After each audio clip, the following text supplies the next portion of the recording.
On a remote beach, Jenn, a young woman, washes ashore. The scene is desolate and the air is heavy, even though it's daytime. She sees another person lying on the sand and calls out, "Brad." She rushes to the unconscious man. Brad is alive but barely. Jenn tries to wake him and checks if he responds. He coughs, showing he's alive, but he's badly hurt. Jenn, exhausted and scared, promises to help.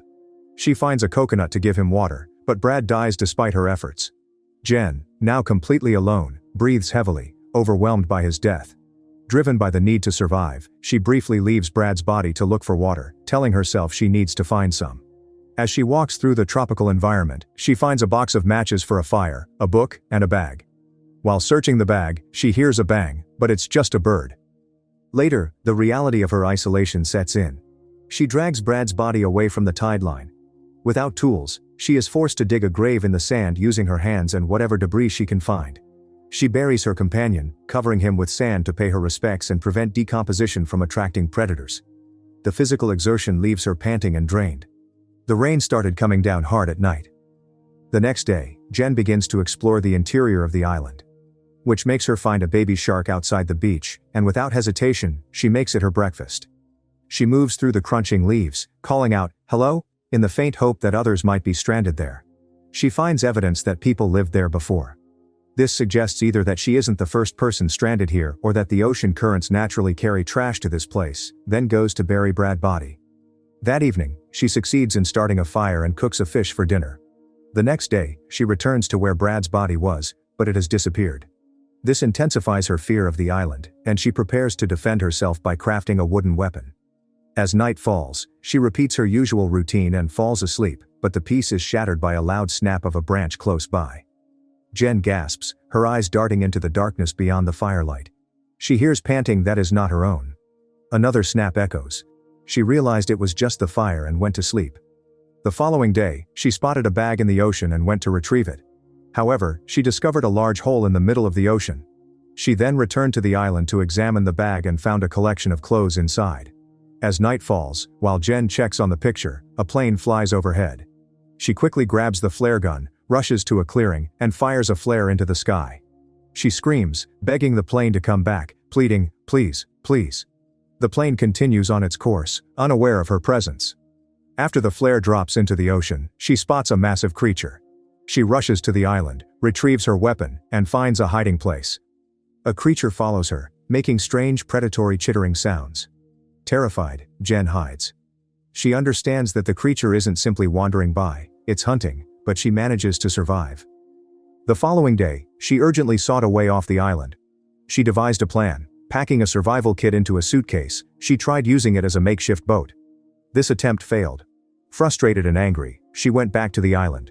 Afraid the creature would return that night, she looked for a place to hide and sleep. She found one and fell asleep, but in the middle of the night, she heard the creature's sounds above her hiding spot. She suppresses her crying, whimpering softly as the beast prowls just inches away from her hiding spot. The creature eventually moves on, but the encounter confirms its immense size and stealth. She continues her routine, desperate to live another day. The next day, she discovers her friend's body is missing the lower half. Without an opposition, she hangs what remains of him as bait, hoping the creature will take it instead of finding her. As night falls, she watches from her hiding place as the creature appears and carries the body away. But at the same time, a plane flies overhead. She tried to shoot the fire gun, but the creature returned to her hiding spot. She holds her breath and survives another day. To survive, she has an idea. Sleep high in the trees, out of the creature's reach. But at midnight, another storm hits. She wakes up to find the creature below. She holds her breath, but it spots her. It punches the tree, causing her to fall. She fights back, running to the beach, but the creature appears, kicking her badly before vanishing in a second. She sleeps in the tree that night. The next day, the dynamic of the island shifts completely. Jenn sees a red life raft washing onto the shore. Two people are on board. It is her boyfriend, the skeptical Lucas, and their friend, the optimist Mia. Lucas comforts Jenn, telling her, "It's okay, we're here now." The group is reunited. Mia marvels at the island, calling it beautiful and a miracle. They are oblivious to the danger. They find soda cans that Jenn has scavenged, and Mia is delighted, asking how there is soda here. Jenn explains that there was a family here a long time ago who left belongings. Jenn immediately urges them to leave. She tells them they need to get back on the raft and get out of there. Lucas is confused, but Jenn insists it isn't safe. She reveals there is a monster on the island. She explains that she saw it crawl out of the ocean, walk on land, and drag food back to a black hole in the ocean floor. She mentions that another friend, Zach, washed up dead, and she watched the creature drag him into the water. Jenn shows them the picture evidence. She points out the graves she found of the previous family. She shows them the luggage. Lucas looks at the debris but remains skeptical. He asks how she knows the creature killed the family. Jenn explains she found their graves, but points out the ominous question. What happened to the person who dug the graves? Lucas dismisses the supernatural explanation. He argues that there is a current pulling things to the island and that they should wait for rescue. The conversation turns to Brad. Mia asks if Brad might show up. Jenn bluntly states, Brad's dead. The news shocks Lucas and Mia. Jenn explains she buried him, but the creature dug him up. She describes the monster as massive, with 2 sets of eyes, and noting that it smells. She shows them a weapon she used to wound it, pointing out the black blood on the tip. Lucas tries to rationalize the situation, focusing on comforting Mia rather than addressing the threat. Later, Mia and Jenn talk on the beach. Mia admits that while on the raft, she thought she was going to die.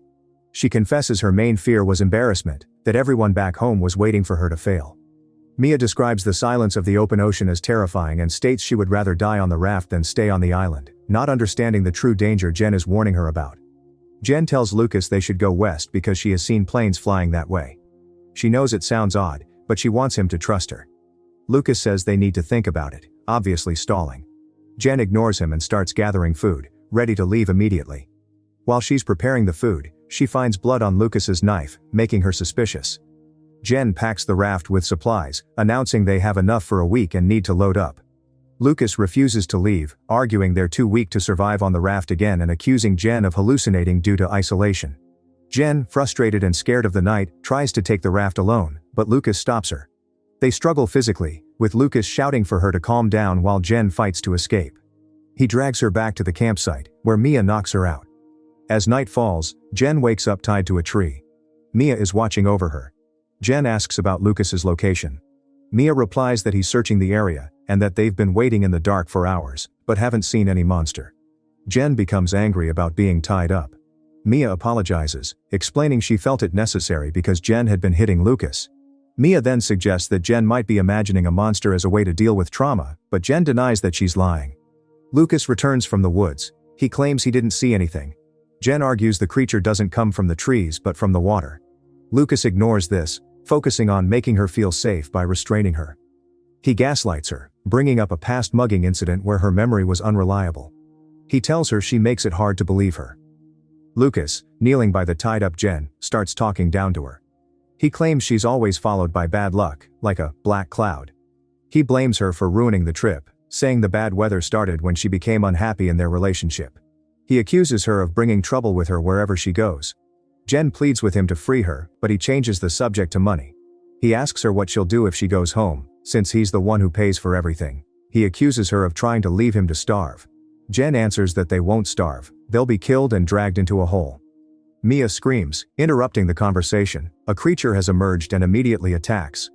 Lucas turns to see the monster grabbing a fire. He kicks it from behind, but the creature throws him off and runs to the ocean, abandoning them. Jenn, still tied up, watches in horror as her friends are attacked.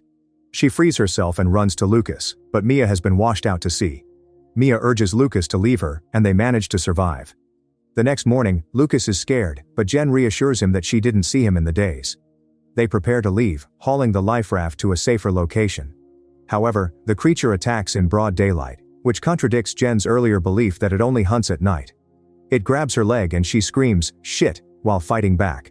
Lucas shoots the creature with a fire gun and pushes it into the ocean. As they breathe a sigh of relief, the creature drags Jenn across the ocean. She frees herself with a knife, but Lucas has already jumped into the ocean to save her. The creature then turns to Lucas, drags him into a dark hole, and Jenn gasps for air as she makes her way to the island.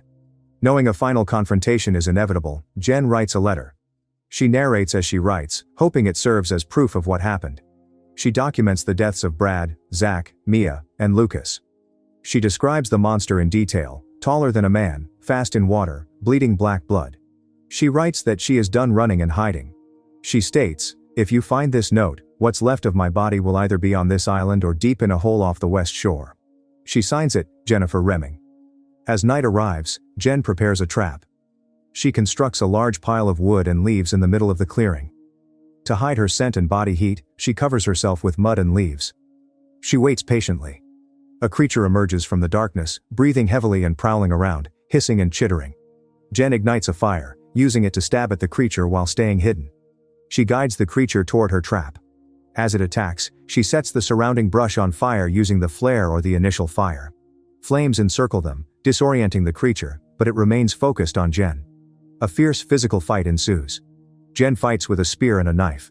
The creature, powerful and capable of throwing her around, is hampered by the surrounding fire. In the final moments of the battle, Jenn lands a decisive blow, either decapitating or severely wounding the creature, causing it to stop breathing. The massive beast falls to the ground. Jenn stands over it, breathing heavily, covered in dirt and the creature's black blood.